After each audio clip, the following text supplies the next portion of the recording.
We're here once again with our Project C6 Corvette.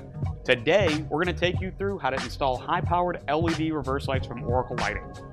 If you're like most Corvette owners, it's a little bit difficult to back up this vehicle at night, whether you're backing into a parking spot or trying to negotiate up your driveway. You want to have as wide and far of a field of vision as you can when backing up. So our LED reverse lights are going to provide just that. You're going to have more light output to go further and give you a wider field of vision. The installation is super simple, so without further ado, we're going to kick it over to our tech team and let them show you how to complete this installation on your own.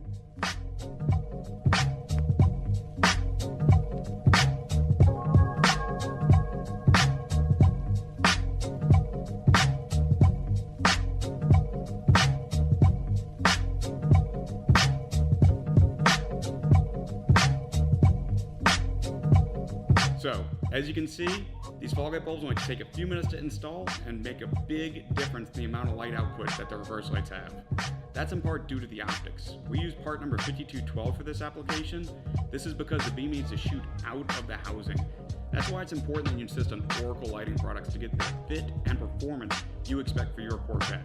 So be sure to visit us at www.oraclelights.com or call us at 1-800-407-5776 to find an Oracle authorized dealer near you.